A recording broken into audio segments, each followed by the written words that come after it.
మీ దృష్టిలో చిరంజీవి గారు, నాగార్జున గారు, వెంకటేష్ గారు, తరుణ్, ఇంకా మీరు డైరెక్ట్ చేసిన హీరోలు అందరూ including Kamal, who is the most handsome? Handsome, అయ్యో హ్యాండ్సమ్, ఒకళ్ళు హ్యాండ్సమ్ ఒకళ్ళు కాదని చెప్పలేమండి. కాకపోతే మీకు మన్మధుడిలో ఆయన స్టైల్, అసలు మన్మధుడిలో నాగార్జున గారు the best in his entire look. Hair style కూడా భలే సెట్, మీరు అంటే ఒక లుక్ సెట్ చేశారు ఆయన. అసలు అంటే నాగార్జున గారిలో ఒక స్టైల్ ఆయన బాడీలోనే ఉంది. నేను ఇన్ఫ్యాక్ట్ దానికి టార్గెట్ చేసి స్క్రిప్టింగ్ చేసాం మేము, ఆయనకి మ్యాచ్ అయ్యే విధంగా ఉండాలని. అలాగే వెంకటేష్ గారు బయట ఎంత హ్యాండ్సమ్ ఉంటారు, ఫిజిక్, పర్సనాలిటీ. చిరంజీవి గారిది ఒక కైండ్ ఆఫ్ చామ్, అంటే ఈ విల్ జస్ట్ ఆయన అంటే అక్కడికి వచ్చారని అంటే he will be the star of that place. ఏ రూమ్కి వచ్చినా he will dominate the whole atmosphere. మిగతా వాళ్ళందరినీ డామినేట్ చేస్తారు. అట్లా కావాలని చేయరు, బై హిమ్సెల్ఫ్. అంటే తెలియని వాళ్ళందరిలో ఒక అరిస్టోక్రసీ ఉంటుంది. I have seen that. ఇక మిగతా వీళ్ళందరూ all these. Tarun is a very, ఆ రోజుల్లో వయసులో ఉన్నప్పుడు చాలా బబ్లీగా, చాలా ఇదిగా, అండ్ యూనో వెరీ ఎనర్జెటిక్. అసలు మీకు పాటల్లో డాన్స్ అది చూస్తే చాలా లవ్లీగా ఉంటాడు అనమాట, బాయ్ నెక్స్ట్. అలా వేణు, ఆ రోజుల్లో వేణు మంచి స్టైలిష్ సూట్స్, సాంగ్స్ అన్నీ చేసినప్పుడు ఒకళ్ళు ఎక్కువ ఒకళ్ళు తక్కువ చెప్పలేము. రామ్ ఎంత స్టైల్గా ఉంటాడు. మీనాక్షి సాంగ్ ఉంటుంది, ఒకసారి చూడండి తన స్టైల్ అంత చూడాలంటే. అట్లా ఎవ్రీబడి ఒక్కొక్కళ్ళు, నేను వాళ్ళలో బెస్ట్ని బయటికి తీసుకురావడానికి నేను చూసేదల్లా వాళ్ళలో ఏముందో దాన్ని. నాగార్జున గారిలో మీకు ఆయన క్యారెక్టరైజేషన్లో ఆయన స్టైల్ అంతా కనిపిస్తుంది. అవును, ది వే వాక్స్, టాక్స్, ఎవరన్నా తిట్టినా చేసిన, మళ్ళీ సోఫిస్టికేషన్. అలా ఈయన వెంకటేష్ గారిలో ఈ so real, very real. So that's right word, he is very real. He doesn't try to show ఆ స్టైలిష్ అదంతా ఏమీ లేదు. ఈ so real, you love him so much. అట్లా చిరంజీవి గారు కొన్ని సీన్లు, ఆయన కామెడీ ఒకటి మంచి టైమింగ్ అయింది. అయితే మాస్ సినిమాలకి ఎక్కువ మ్యాచ్ అవుతుంది, ఇలాంటి క్లాస్ సినిమాకి మ్యాచ్ అవుతుందని నన్ను అడిగారు చాలామంది. అవి రెండు ట్రై చేశాను నేను బ్లెండ్ చేయడానికి. I wanted to try a new blend. కొంతవరకు కుదిరింది, కొంతవరకు కుదరలా. అర్థమైంది అదే.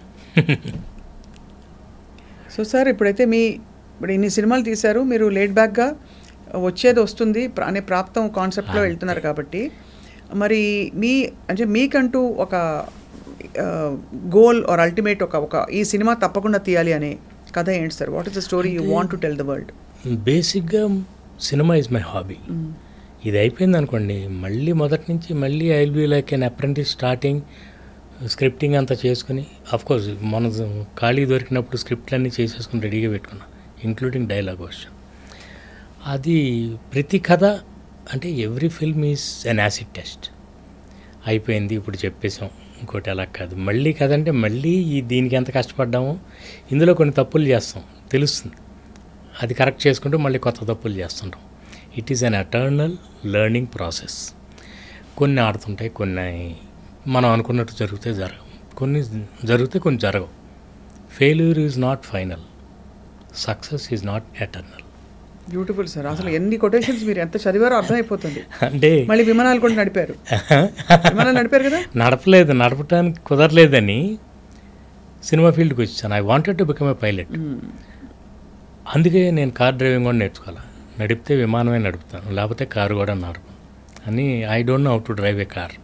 నాకు డ్రైవర్ ఉంటాడు, లొకేషన్ షేర్ చేసి లోపల కూర్చుంటే వాళ్ళు తీసుకురాడు.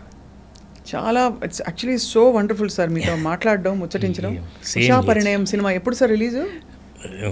2nd of August. అర్జెంటుగా ఫస్ట్ డే ఫస్ట్ షో టికెట్లు బుక్ చేసుకుని వెళ్ళి చూడాలి సార్. ప్లీజ్ హాయిగా ఖచ్చితంగా. I promise you I won't disappoint you. అంటే యాజ్ అ ఫిల్మ్ మేకర్ అనమాట. అండ్ మంచి ఫ్యామిలీ అందరూ కలిసి చూడాల్సిన సినిమా. మళ్ళీ ఫ్యామిలీస్ అందరూ థియేటర్కి రావాలి. దాంట్లో నా వంతు ప్రయత్నం నేను చేస్తున్నాను. మళ్ళీ we have to give them this theatre experience. లేకపోతే ఇంత అందమైన మల్టీప్లెక్స్లు కట్టి ఇదంతా ఈ ఖాళీగా ఉంటే చాలా బాధగా ఉంటుంది. అరే ఇంత చక్కటి అట్మాస్ఫియర్ క్రియేట్ చేసి కంటెంట్ మనం పాడు చేస్తాం. మీకు సోఫా కంటే కూడా అక్కడ సీన్ బాగుండాలి. సీన్ బాగుంటే సోఫా బాగాలేకపోయినా పర్వాలా. ఇదివరకు అంతా బెంచ్ల మీద చూసేవాళ్ళం సినిమాలు. అవును, అద్భుతమైన సినిమాలు. మనం సోఫాలు బాగు చేస్తున్నాం, సీన్లు పాడు చేస్తున్నాం. అది తప్పు. Very well noted sir. ఎవరెవరికి ఏవే వినిపించాలో అన్నీ వినిపిస్తాయని ఆశిస్తున్నాను వాళ్ళు, ఎవరిని ఉద్దేశించకుండా మళ్ళీ. సార్ అది మాది మనం చేయకూడదు.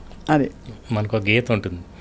నా లైఫ్లో నా పాలసీయే ప్రతిదానికి ఒక గీత ఉంటుంది. ఆ గీత దాటి చేయకూడదు. అదే భగవద్గీత. బా సార్, మీరే డైలాగ్ రైటర్ సార్.